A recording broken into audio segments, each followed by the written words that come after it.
The workshop was always the most important set for me.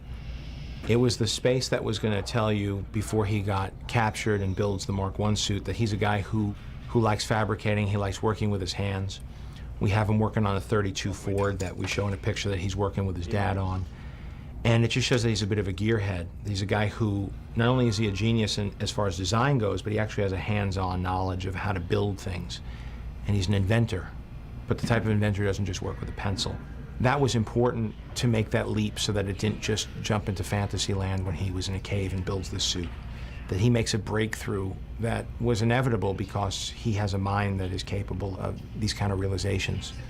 So we put together a shop that would be any car builder's dream.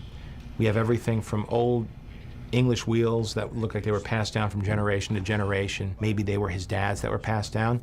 And then you also have like CNC machines that are sort of state-of-the-art, you know, or plasma cutters.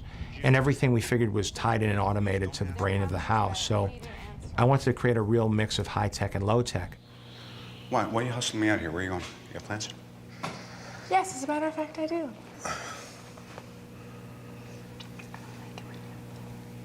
You don't like me? What? I don't like you. I don't like it when you have plans. Well, I'm allowed to have plans on my birthday, so there you go. Is it your birthday? It is. Again? Isn't that funny? Same day as last year. Wow. Yeah.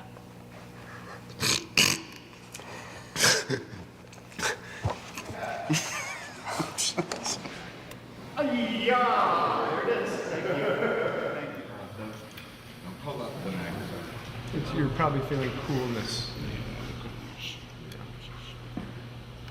Unless it, I was definitely not a comic book reader, but my brother was, so Here we go. Pictures up. I grew up with Marvel comics around the house, and my brother had Spider-Man underoos and Spider-Man sheets and Spider-Man everything from a very young age, and he was definitely into comic books, so I was exposed to it, although, you know, I'm a girl, let's face it, so. You feel it? You feel the wine? Oh, Okay. pus! Okay, don't worry about it. It's not pus. It's an organic plasmic discharge from the device. It's not from my body. Oh, it smells. It's basically making a very tall upside-down U. I'm a huge military channel and Sergeant Rock. I mean, so superheroes are great. Superheroes who manufacture weapons and then build one that they wear and use, to me, is just a complete nerdgasm. Now we're ready. I think the band's ready to go on. So without further ado, I present Robert Downey Jr. and the Boot Brigade. In an origin story of a superhero, you have certain responsibilities, one of which is, you know, showing how the hero came to be. And it takes a lot out of a movie to have that kind of burden. But what it gives you is the opportunity to allow the audience to sort of become the hero with the hero. And I have the most fun as a viewer when I see the learning curve of a hero. There's a tendency to want to just go right for the fighting and right for the action. But I know my favorite part of the first Spider-Man film was watching him come to terms with his powers, learn how to swing from his webs. And I referred back to a lot as we met and went to pre-production meetings talking about what the set pieces would be. I thought you said you were done making weapons. It is. This is a flight stabilizer. It's completely harmless. 2, 1, go!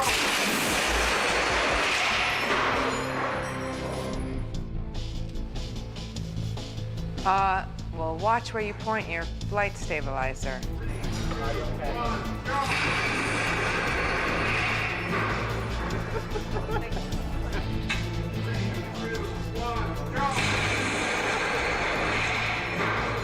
It's really dangerous. I like the guy that he's probably just as likely to kill himself trying to save people as he is to do the right thing. 2, 1. As far as Robert Downey doing stunts, he wants to keep doing more and more, and I got to keep reining him back because he's very game to just keep right on going.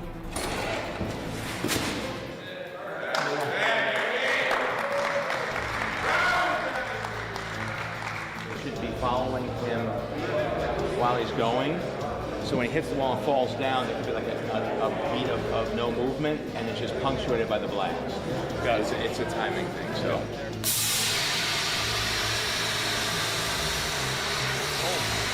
I like to think that I can do a ton of stuff, and I'm pretty game and physically able, and probably should be for the next, like I said, 5 to 7 years. So, but then I'll talk to Tommy, and he'll be like, yeah, we're not gonna have you do that. I could do that. He goes, no, you couldn't. Well, maybe you could, but I wouldn't let you.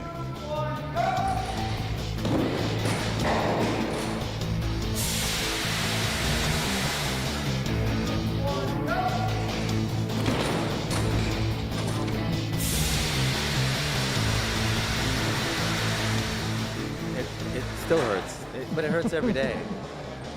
Getting up looking like this. It hurts in here, emotionally. But I'm doing better. I'm doing better. Can I go now?